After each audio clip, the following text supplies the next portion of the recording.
আঞ্চলিক বাণিজ্য বাড়াতে দেশের ভৌগোলিক সম্ভাবনাকে কাজে লাগানোর তাগিদ দিয়েছেন পরিকল্পনা উপদেষ্টা ওয়াহিদ উদ্দিন মাহমুদ।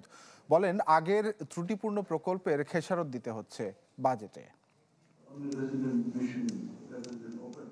অর্থনৈতিক করিডোর ও বিনিয়োগের সুযোগ নিয়ে এই কর্মশালার আয়োজন করে এশীয় উন্নয়ন ব্যাংক ও ব্যবসায়ী সংগঠন আইসিসি বাংলাদেশ।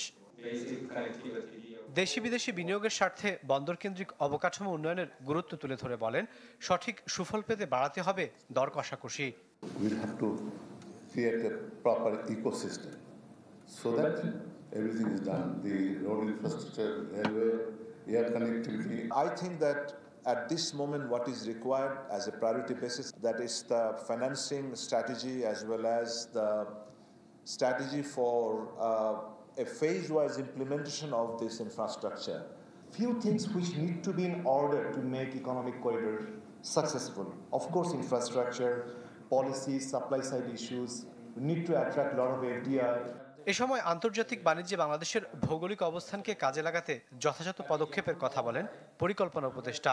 বলেন, আগের ত্রুটিপূর্ণ প্রকল্পের খেসারত দিতে হবে আগামী বাজেটেও। আমরা কেন শিক্ষা স্বাস্থ্য খাতের বরাদ্দ বাড়াচ্ছি না? তখন সমস্যা হলো যে এগুলো তো আগে থেকে চলমান প্রকল্প, এই প্রকল্পগুলোর যে ত্রুটি বিচ্যুতি এগুলো আমরা ঠিক করার চেষ্টা করছি। সেই সুযোগগুলোকে কাজে লাগাতে হলে সেটা সবচেয়ে ভালো ব্যবহার করা যায় যদি আমরা সেটার জন্য অনুকূল জিওপলিটিক্সও পাই। Financial resources, capital or whatever, and infrastructure as of now, Bangladesh is in a better position than Korea was. আগামীতে বাণিজ্যিক সুবিধা নিশ্চিত হয় এমন প্রকল্পে বিনিয়োগ বাড়ানোর কথা বলেন সরকারের শীর্ষ দুই ব্যক্তি। So local countries is very important. Rakib Al Jabed, channel 24, Dhaka.